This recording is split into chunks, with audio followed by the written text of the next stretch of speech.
Bienvenue dans le podcast sur l'histoire passionnante du peuple juif.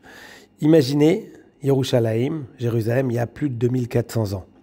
Le premier temple vient d'être détruit, le peuple juif est dispersé, meurtri et tente lentement de se reconstruire.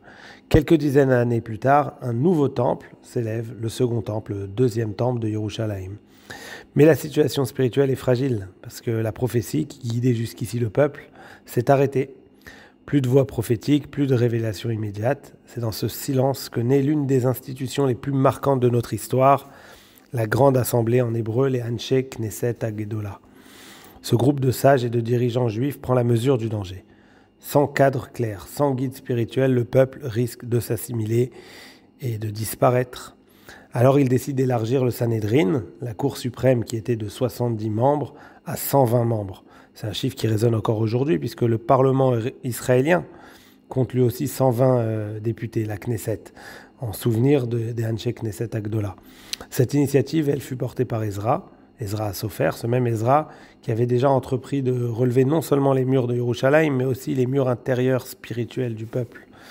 Parmi les membres de la Grande Assemblée, on trouve les derniers prophètes, Zecharia, Malachi, mais aussi des figures historiques marquantes comme Mordechai, le héros de Purim, Mardoché en français, Nehemia, le grand architecte de la reconstruction de Yerushalayim, ou même Shimon HaTzadik, qui est l'un des derniers survivants de cette institution, qui est célèbre pour avoir dit dans les Pirkei Avot, les maximes de nos pères, que le monde tient sur 3 choses, la Torah, la Avoda, le service de Dieu, et les actes de bonté, Gemilut Chasadim.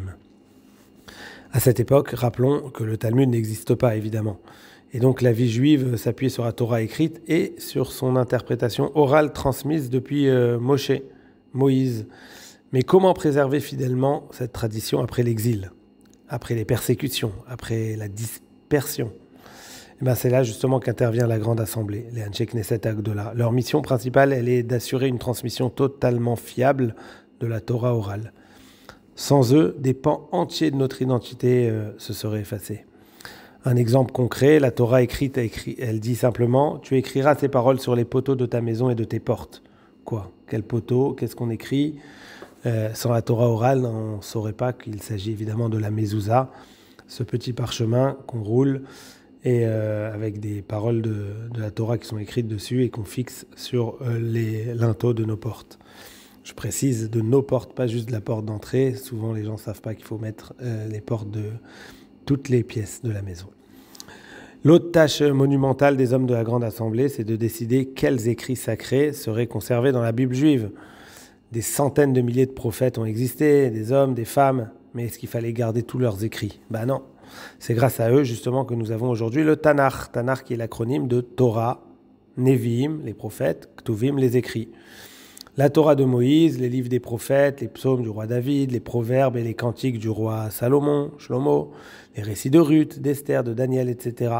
Tout ça, c'est fixé par les hommes de la Grande Assemblée et transmis aux générations. C'est aussi pour cela que les Juifs n'appellent jamais cette collection, entre guillemets, l'Ancien Testament. C'est une appellation chrétienne qui suppose qu'il aurait été remplacé par un Nouveau Testament. Non. Évidemment que non. Pour nous, il n'y a qu'une seule alliance. Elle est éternelle et jamais annulée. Enfin, la Grande Assemblée a donné forme à ce qui structure encore aujourd'hui notre quotidien, la prière, évidemment. Avant cela, pas de liturgie juive fixe. Chacun priait à sa manière. Et le temple, avec ses sacrifices, était le centre de la vie religieuse. Mais que faire quand on vit loin de Yerushalayim ? Alors ils ont fixé 3 temps de prière, le matin, Shacharit, l'après-midi, Mincha, et le soir, Arvit. Et surtout, ils rédigent le cœur de ces prières, la Hamida, qui veut dire se tenir debout, qui est aussi appelé les Shmoneh Esrei, les 18 bénédictions. Un texte d'une profondeur spirituelle telle que les maîtres diront plus tard que même récités sans ferveur, sans compréhension, ces mots déjà produisent un impact mystique dans le monde. Alors, de cendres et de ruines, ces hommes, les Anshe Knesset HaGedolah, ont bâti une nation spirituellement vivante. Ils ont donné au judaïsme une colonne vertébrale, une Torah transmise et protégée, fiable, un canon biblique clôturé, défini, et une liturgie structurée. Flavius Joseph, le fameux et très célèbre historien, rapporte que sous Shimon HaTzadik, le dernier des membres de la Grande Assemblée, le peuple prospéra et la population juive en Israël, elle a atteint jusqu'à 350 000 âmes.